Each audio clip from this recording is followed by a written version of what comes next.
கடவுளின் அன்பும் அமைதியும் கிறிஸ்துவின் அருளும் தூயாவின் நட்புறவும் உங்கள் அனைவரோடும் இருப்பதாக. ஆதியில் இருந்தது போல எப்பொழுதும் எப்பொழுதும் என்றென்றும் இருப்பதாக.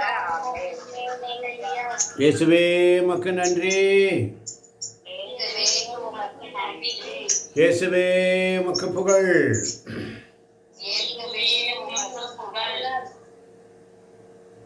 தூய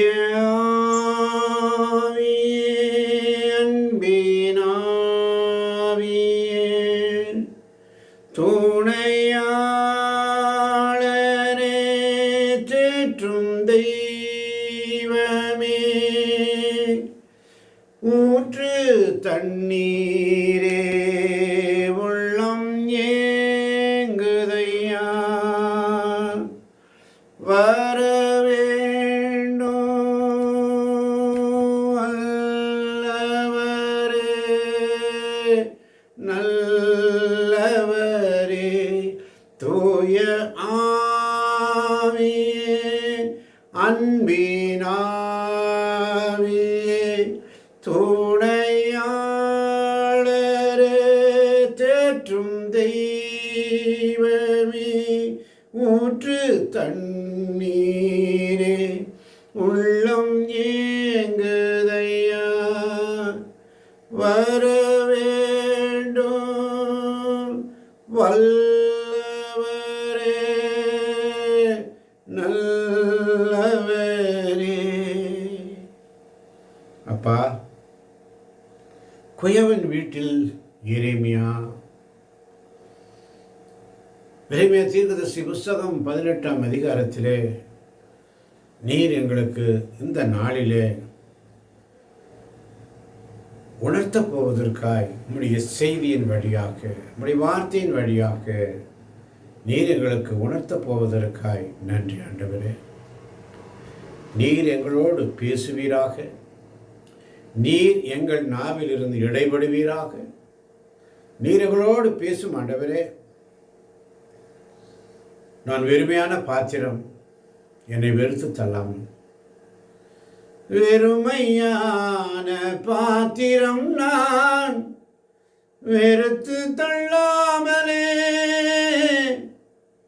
நிரம்பி வழியும் பாத்திரமாய் விளங்க செய்யுமே. வேதத்தில் காணும் பாத்திரமெல்லாம் இயேசுவை போற்றிடுமே, எம்மையும் அவித பாத்திரமாய் விளங்க செய்யுமே. சங்கீதம் 4:6 சொல்லுகிறது, நலமானது எங்களுக்கு அருள யார் உளர் என கேட்பவர் பலர். ஆண்டவரே, எங்கள் மீது உமது முகத்தின் ஒளி வீசும்படி செய்திருக்கும்.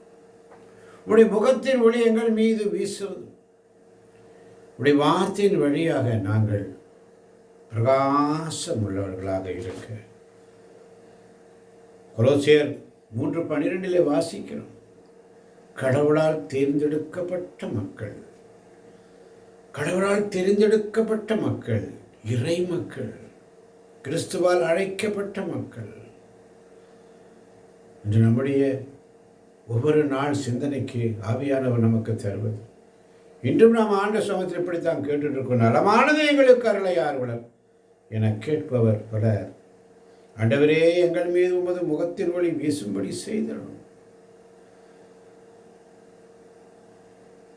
இந்த மாலை பொழுதினிலே ஆண்டவரே, எரேமியா தீர்க்கதரிசி புஸ்தகத்திலே நாங்கள் வாசித்து தியானித்து உடைய வார்த்தைகளை அறிந்து புரிந்து மறை உண்மைகளை கற்றுக்கொள்ள நற்செய்தியின் தூதவனாய் நடமாடும் விவிலியமாய் நாங்கள் என்றும் உம்முடைய சமூகத்தில் பிரசன்னமாக இருக்க நீர் எங்களை தயார்படுத்தும் ஆண்டவரே. நலமானதை எங்களுக்கு கற்றுக் கொடுக்க யார் இருக்கிறார்? எங்களுக்கு நலமானதை கற்றுக் கொடுக்கிற ஆவியானவர் உண்டு. தூய ஆவியானவர் உங்களிடம் வரும்பொழுது கடவுளின் வல்லமையை பெற்று உலகெங்கும் படைப்பிற்கெல்லாம் சாட்சிகளாக இருப்பீர்கள் என்று சொல்லி தூய ஆவியே துணையாக வருவீர் இறை வல்லமையும் இறை ஞானத்தையும் நிறைவாய் என்னில் பொழிந்தருள்வீர் வாருமே என்னில் நிறைவாய் வாருமே வாருமே என்னில் நிறைவாய் வாருமே. ஆவியானவரே இறங்கி வாரும். ஆவியானவரே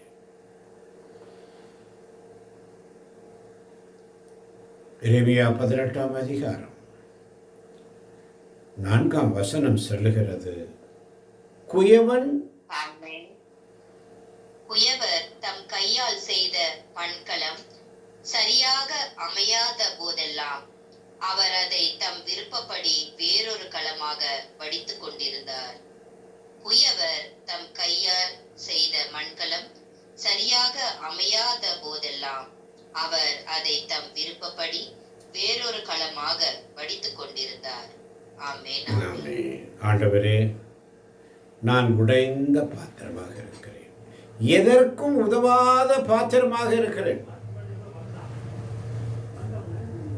குயவன் தன் கையால் செய்த மண்பணம், இந்த மண்கலம் என்று சொன்னால் மண் சட்டி, அவர் எப்படி விரும்புகிறாரோ அது மாதிரி நடக்கலை. அது உடைஞ்சு போகுது, சீர்கட்டு போகுது, சின்னபின்னம் ஆகுது, அந்த ஷேப்பு கிடைக்கவே மாட்டேங்குது.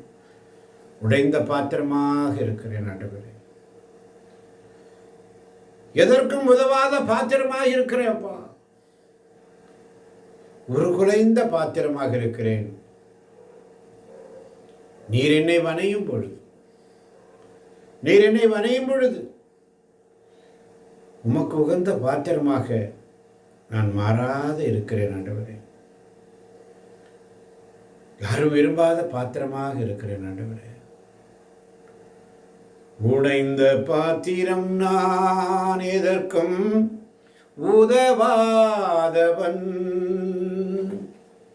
ஒரு குலைந்த பாத்திரம் நான், எவரும் விரும்பாதவன். குயவன் கையில் பிசையும் களிமண் போல, குயவன் கையில் பிசையும் களிமண் போல, என் சித்தமல்ல உம் சித்தம் போலாக்கும் உடைந்த பாத்திரம் நான். தன் விருப்பப்படி வேறொரு களமாக மாற்றிக் கொண்டிருந்தார். 6ஆம் வசனத்தில் சொல்றாரு பாருங்க, இஸ்ரேல் வீட்டாரே, இந்த குயவன் செய்வது போல் நானும் உனக்கு செய்ய முடியாதா? இந்த குயவன் செய்வது போல் நானும் உனக்கு செய்ய முடியாதா? நான் உனக்கு செய்ய முடியாதா? இந்த குயவன் கையில் உள்ள களிமண்ணை போல இஸ்ரேல் வீட்டாரே, நீங்கள் என் கையில் இருக்கின்றீர்கள். நம்ம அவருடைய கையில் இருக்கிறோம், அவருடைய விருப்பப்படி மாறாத போதெல்லாம் அவர் நம்மளை ஒரு ஷேப்பில் கொண்டு வரணும்னு ஆசைப்படுறாரு. நம்ம தான் அந்த ஷேப்புக்கு வராமல் விலகி இருக்கிறோம். அதனால் அவர் ஒரு ஷேப்பில் அவர் உண்டாக்கி போயிடுறார். அது மாதிரி தான் நானும் நீயும் இருக்கிறோன்னு சொல்லி இன்னைக்கு உணர்த்துகிற தேவன்.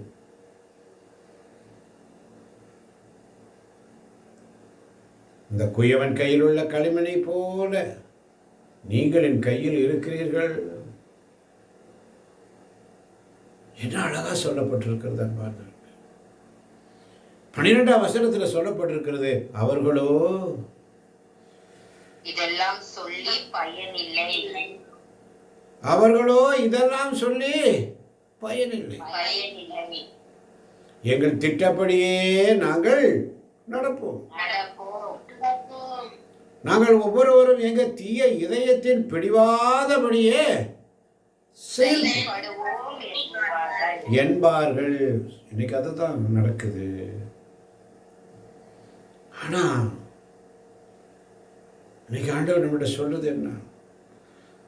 பல பகுதிகளில் ஆண்டவர் இந்த குயவரோடு ஒப்பிடுகிறார். ஆண்டவர் தனிப்பட்ட மனிதர்களையும் நாடுகளையும் தன்னுடைய விருப்பத்தின்படி உருவாக்குபவர் என்றும் உண்மையை வெளிப்படுத்துகிறது என்பதையும் இந்த அதிகாரத்திலே நாம் வாசிக்கிறோம். ஒரு நாட்டை வாசிக்கலாம். 7ஆம் வசனம். ஆமென். ஒரு நாட்டையோ அரசையோ பிடுங்கி தகர்த்து அடிக்கப் போவதாக நான் எப்போதாவது கூறலாம். 8ஆம் வசனம். எனினும் குறிப்பிட்ட அந்த நாடு தன் தீய வழியிலிருந்து திரும்புமாயின் நான் அதற்கு வருவிக்கவிருந்த தீங்கை எண்ணி வருந்துவேன். நினிவே பட்டணத்தில் யோனாவை அனுப்புறாரு. ஆண்டவர் வருந்தினார். அங்க இருக்கிற பாவத்தின் வழியாக யோனா போக மறுக்கிறார். ஆனால் யோனாவை எங்க பிளான் பண்ணாரோ அங்கேயே கொண்டு போய் நிறுத்தி அந்த மக்களுக்கு இறை வார்த்தையை அறிவிக்க செய்தார். அல்லேலூயா. அல்லேலூயா. தப்புவிக்கவும் நம் கடவுள் நம்மை ஒவ்வொரு நாளும் நம்ம விலகி போகணும்னு நினைச்சாலும் அவர் விட மாட்டார். ஆமென். நான் இன்னைக்கு இதெல்லாம் வேண்டாம், இதெல்லாம் நமக்கு எதுக்கு என்று நீ விலகி போனாலும் ஆண்டவருடைய பிள்ளைகள். அதனால தான் உறவு வேறு, உறவாடுதல் வேறு. அல்லேலூயா. அல்லேலூயா. உறவு வேறு, உறவாடுதல். உறவு அப்பா பிள்ளைங்க உறவு இருக்குது, மனைவி மக்கள் பிள்ளைகள் பேர பிள்ளைகள், அந்த உறவு இருக்கிறது. ஆனால் உறவாடுதல் வேறு. இன்னைக்கு அப்படிதான் இருக்கிறது. இயேசுவோடைய உறவு நம்ம என்று சொன்னால் கொலோசியர் 3ஆம் அதிகாரம் 12ஆம் வசனத்தில் மிக அழகாக சொல்லப்பட்டது. நீங்கள் கடவுளால் தேர்ந்து கொள்ளப்பட்டவர்கள், அவரது அன்புக்குரிய இறை மக்கள். அப்போ அந்த உறவு நமக்கு இருக்கிறது. நீங்கள் கடவுளால் தேர்ந்தெடுக்கப்பட்ட மக்கள், அவருடைய அன்பிற்குரிய இறை மக்கள். இயேசு கிறிஸ்துவில் பிரியமான எனது அன்பிற்குரிய இறை மக்களேன்னு ஏன் சொல்றான்? வசனம் சொல்லுது. அப்போ அதற்கு செய்ய நம்முடைய உறவு வேற, உறவாடுதல் வேறாக இருந்தால் ஆசீர்வாதம் எப்படி? யோவான் 15 வாசிக்கிறோம். நீங்களே யோவான் 15ஆம் அதிகாரத்தில் என்ன வாசிக்கிறோம்? நீங்கள் என்னை தேர்ந்து கொள்ளவில்லை, நான் தான் உங்களை தேர்ந்து கொண்டேன். ஆமென், ஆமென். நீங்கள் என்னை தேர்ந்து கொள்ளவில்லை, நான் தான் உங்களை தேர்ந்து கொண்டேன். அதனால தான் யோவான் 15:15 சொல்லுகிறது, இனி நான் உங்களை பணியாளர் என்று சொல்ல மாட்டேன், ஏனெனில் தம் தலைவர் செய்வது இன்னது என்று பணியாளருக்கு தெரியாது. உங்களை நான் நண்பர்கள் என்றேன், ஏனெனில் என் தந்தையிடமிருந்து நான் கேட்டவை அனைத்தையும் உங்களுக்கு அறிவித்தேன். ஆமென், ஆமென். தந்தையிடமிருந்து கேட்டவை அனைத்தையும் உங்களுக்கு அறிவித்தேன். இன்னைக்கு ஆவியானவர் தந்தையாம் கடவுள்கிட்ட, அதனால தான் ஆண்டவர்கிட்ட தூய் ஆவியானவர்கிட்ட கேட்கிறோம்.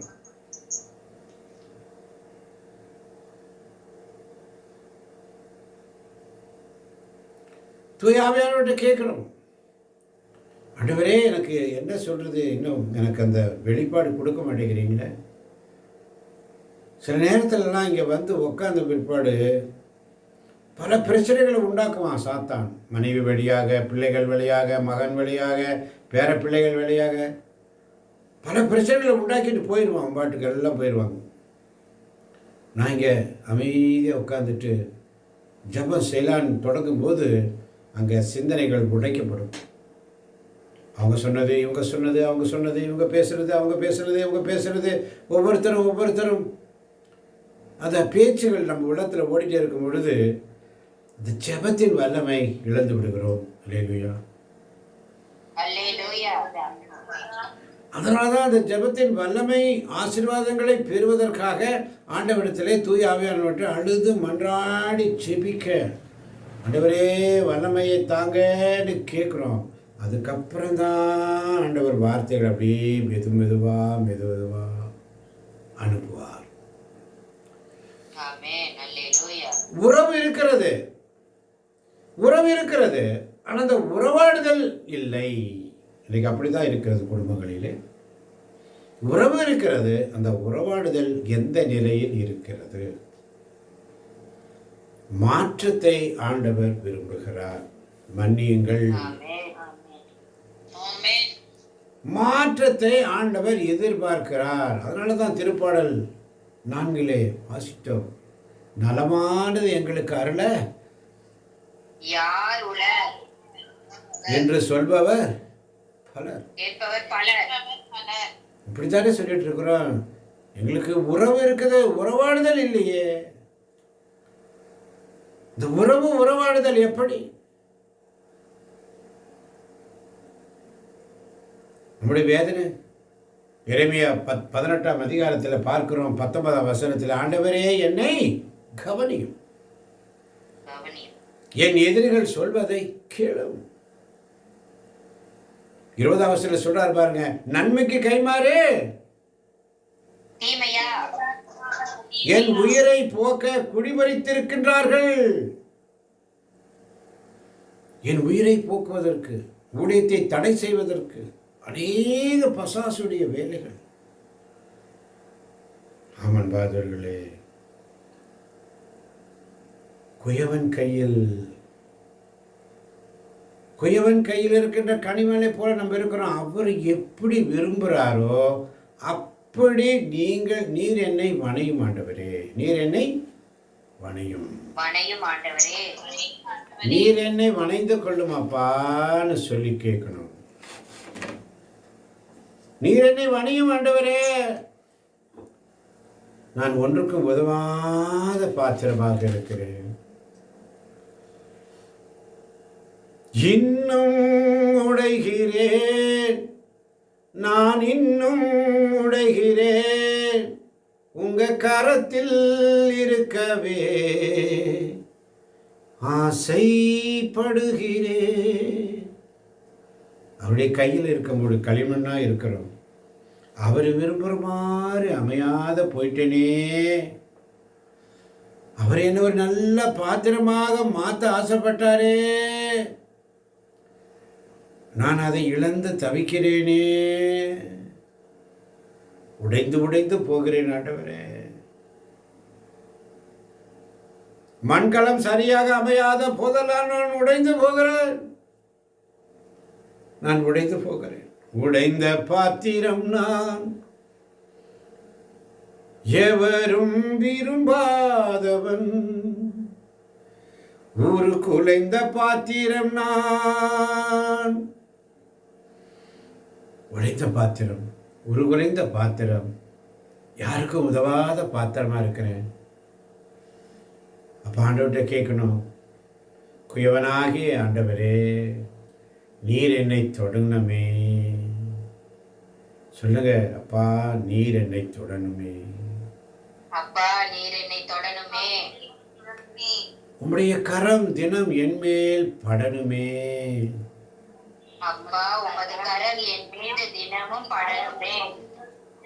எவர்களால் மிதிக்கப்பட்டேனோ, எவர்களால் நான் மிதிக்கப்பட்டேனோ, எவர்களால் ஒதுக்கப்பட்டேனோ,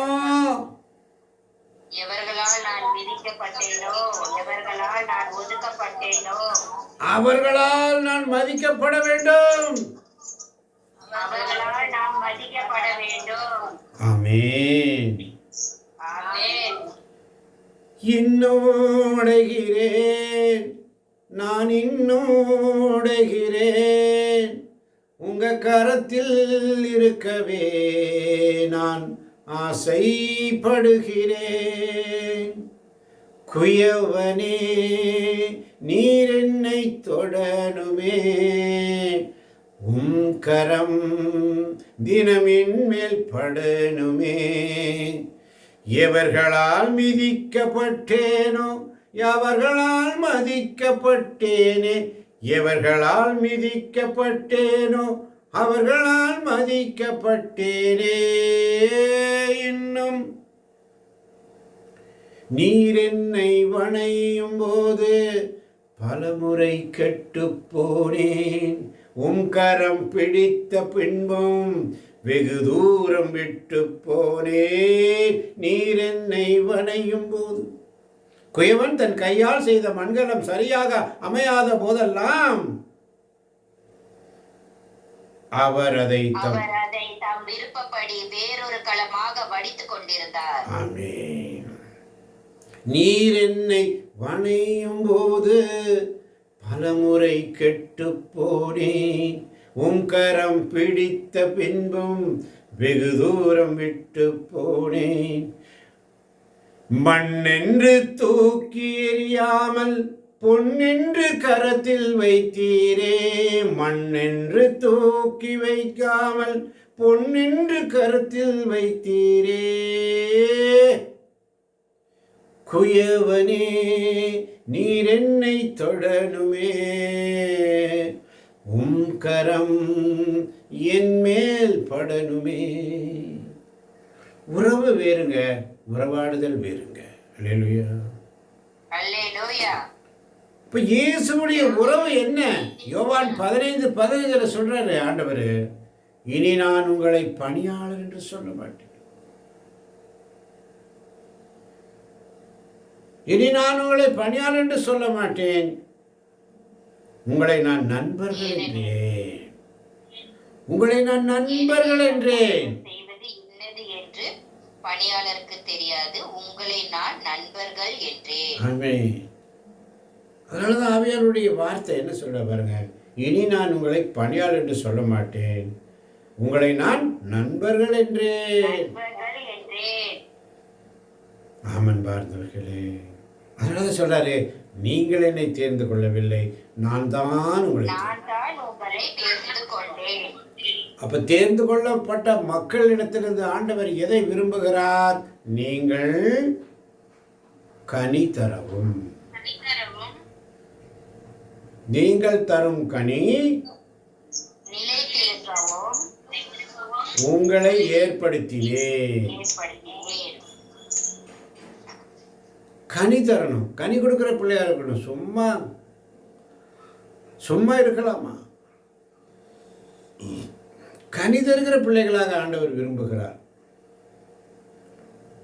சும்மா மரம் வளருது, கனியே இல்லை, வெட்டி எரிச்சிட்டார். அத்தி மரத்தில் பழத்தை எதிர்பார்க்கிறார், கிடைக்கல, வெட்டி எரிச்சிட்டார். வெட்டி காஞ்சு போச்சு. கனி எதிர்பார்க்கிறார். அதனால தான் சொல்றாங்க, இன்னும் 1 வருஷத்துக்கு அதை விடலாமே. வேறு இடத்துல பார்த்தா இன்னும் 1 வருஷத்துக்கு அதை விடலாமே. நான் கொத்தி சுற்றிலும் எரு போட்டு நல்லா வளமெல்லாம் போட்டு ரெடி பண்ணி வர வச்சிருவேன்.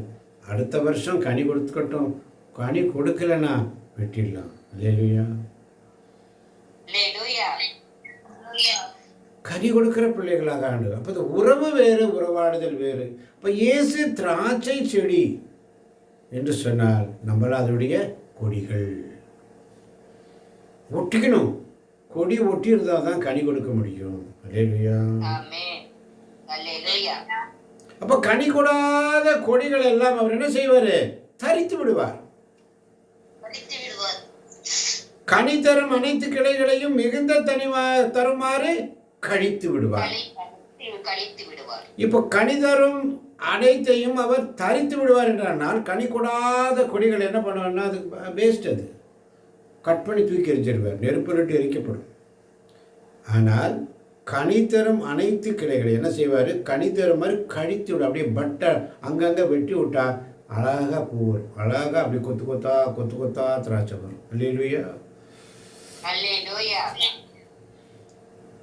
எங்கள் வீட்டில் இருந்த திராட்சை செடியில் அந்த அனுபவத்தை நான் பார்த்தேன்.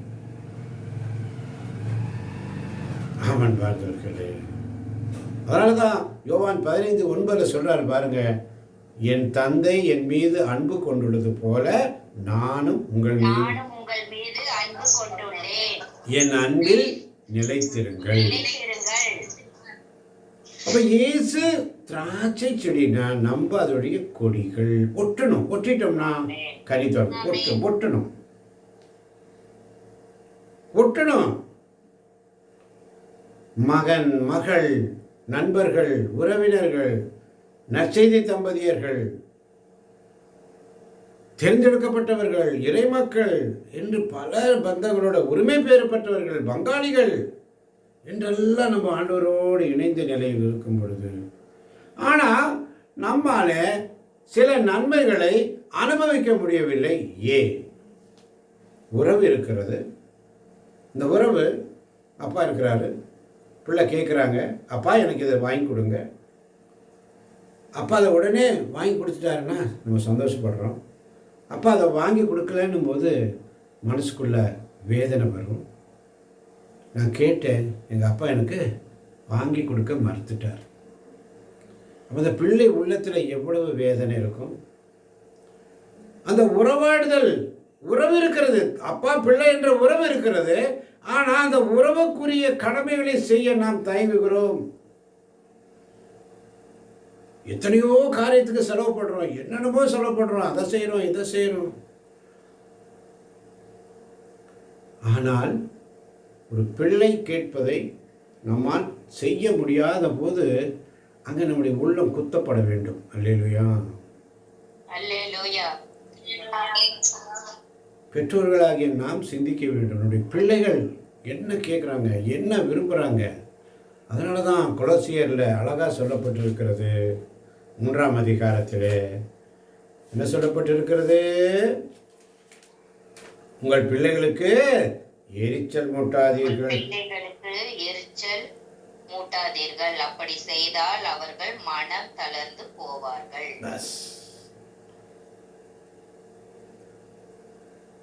பிள்ளைகளுக்கு எரிச்சல் மூட்டாதீர்கள். இன்னைக்கு அந்த நிலையில் தான் இருக்கு. பிள்ளைகளுக்கு ஒரு சந்தோஷமா மனமும் வந்து பிள்ளைகளுக்கு செய்யுங்க. பெற்றோர்களுடைய கடமை. பெற்றோம் வளர்த்தோம் வேலை முடிஞ்சிச்சு அப்படி இல்லை, சாகிற வரைக்கும் பிள்ளைகளுக்கு செஞ்சுட்டு தான் இருக்கணும். அல்லேலூயா. அதனால தான் 9ஆம் வசனத்தில் யோவான் 15:9, என் தந்தை என் மீது அன்பு கொண்டுள்ளது போல நானும் உங்கள் மீது அன்பு கொண்டுள்ளேன், என் அன்பில் நிலைத்திருங்கள். அன்பில் எப்படி நிலைத்திருப்பது? 1 யோவான் 4ஆம் அதிகாரம் 19, 20ஆம் வசனம். 1 யோவான் 4ஆம் அதிகாரம் 19, 20ஆம் வசனம். ஆமென். அவரே முதலில் நம்மிடம் அன்பு செலுத்தியதால் நாமும் அன்பு செலுத்துகிறோம். கடவுளிடம் அன்பு செலுத்துவதாக சொல்லிக் கொண்டு தம் சகோதர சகோதரிகளை வெறுப்போர் பொய்யர். தம் கண் முன்னே உள்ள சகோதர சகோதரியிடம் அன்பு செலுத்தாதோர் கண்ணுக்கு புலப்படாத கடவுளிடம் அன்பு செலுத்த முடியாது. கடவுளிடம் அன்பு செலுத்துவோர் தம் சகோதர சகோதரியிடமும் அன்பு செலுத்த வேண்டும். இதுவே அவரிடமிருந்து நாம் பெற்ற கட்டளை. ஆமென், ஆமென். சகோதர சகோதரிகளுக்கு அன்பு செலுத்தியதால் நாம் அன்பு செலுத்துகிறோம். முதலில் நம்மிடம் கடவுள் அன்பு செலுத்தியதால் அன்பு செலுத்துகிறோம். கடவுளிடம் அன்பு செலுத்துவதாக சொல்லி தம் சகோதர சகோதரிகள், பிள்ளைகள், பிள்ளைங்க, பேர பிள்ளைங்க எல்லாரையும் இன்னைக்கு வெறுக்கிறோம். வெறுப்போர் பொய்யர். அதனால தான் பெற்றோர்களே பிள்ளைகளுக்கு எரிச்சல் மூட்டாதீர்கள்.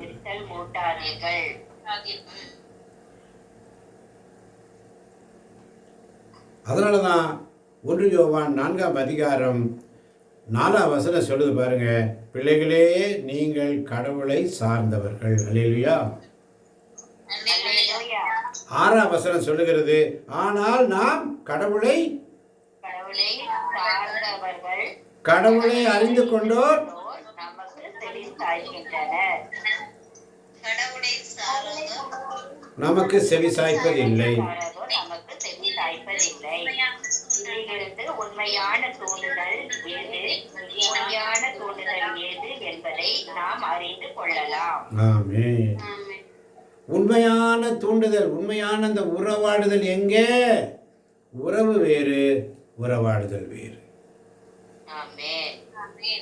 கடவுளை சார்ந்தவர்கள் கடவுளை அறிந்து கொண்டோர் நமக்கு செவி சாய்கிறப்ப, கடவுளை சாராதோர் நமக்கு செவி சாய்ப்பதில்லை. உண்மையான தூண்டுதல் எது, பொய்யான தூண்டுதல் என்பதை நாம் அறிந்து கொள்ளலாம். அதனாலதான் 1 யோவான் 4:8 சொல்லுகிறது, அன்பில்லாதோர் கடவுளை அறிந்து கொள்ளவில்லை. அறிந்து கொள்ளவில்லை. ஏனெனில் கடவுள் அன்பா இருக்கிறார். அன்பாய் இருக்கிறார். இன்னைக்கு குடும்பத்தில் பிரச்சனை ஏன்? உங்கள் பிள்ளைகளுக்கு எரிச்சல் மூட்டாதீர்கள். குடும்பத்தில் ஏன் பிரச்சனை? எல்லாம் சுயநலமா ஓடுறோம். சுயநலமா, என் தேவை, என்னுடைய ப்ராப்ளம், என் குடும்பம், என் பிள்ளைங்க, எனக்கு உண்டானது, என்னோட வழியில தனியே போய் இருக்கிறோம். இங்க எத்தனை பிரச்சனைகள் பின்னாடி வருது. அல்லேலூயா. அல்லேலூயா. அந்த குடும்பம் எல்லாம் ஒருமனப்பட்டு இருக்கும் பொழுது அந்த பிரச்சனைகள் குறையும். ஆமென். அவரை விட்டு, அந்த குடும்பத்தை விட்டு விலகி போகும்போது பிரச்சனைகள் கூடும். உண்மையான அன்பு செய்கிறேன் என்று சொல்லிக்கொண்டு செய்யாம இருந்தா, அதனாலதான் இயேசுவே உண்மையான திராட்சை செடி. அதனால்தான் 10ஆம் வசனம் 15:10 சொல்கிறது, நான் என் தந்தையின் கட்டளைகளை கடைபிடித்து அவரது அன்பில் நிலைத்திருப்பது போல நீங்களும் என் கட்டளைகளை கடைபிடித்தால்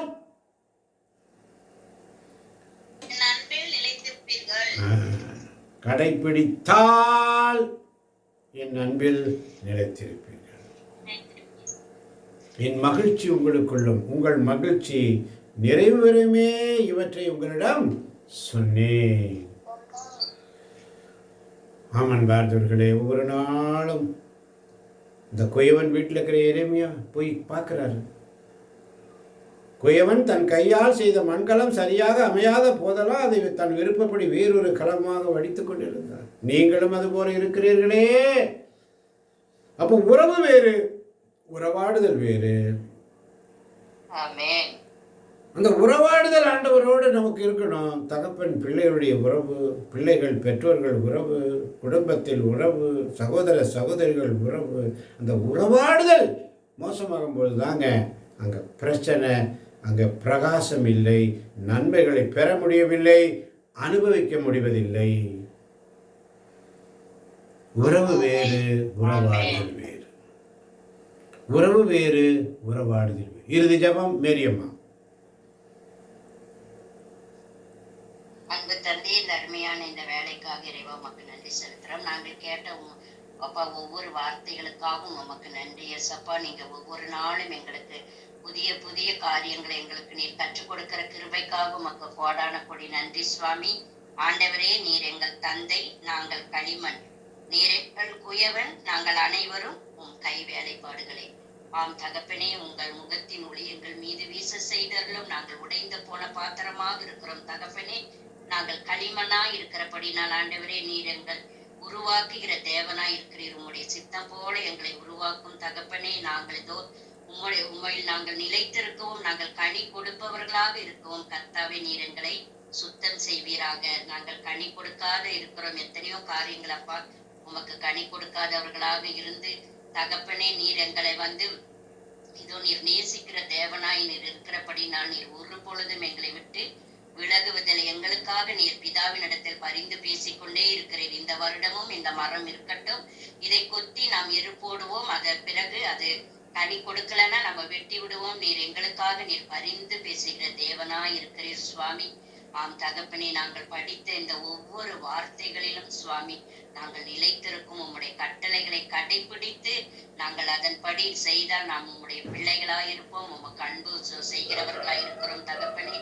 ஆனால் நாங்கள் கட்டளைகளை கடைபிடிக்காத படிக்கு நாங்கள் உம்முடைய பிள்ளைகள் என்று சொல்வதில் தகப்பனே அதுல தகுதி இல்லை தகப்பனே. ஆமாண்டவரே, இந்த வார்த்தைகளின்படி எங்களை மீண்டும் ஒரு விசை கூட தாழ்த்தி ஒப்பு கொடுக்கிறோம். நீர் எங்கள் பிதாவாக இருக்கிறீர், நாங்கள் உம்முடைய கரத்துல களிமண்ணா இருக்கிறோம்.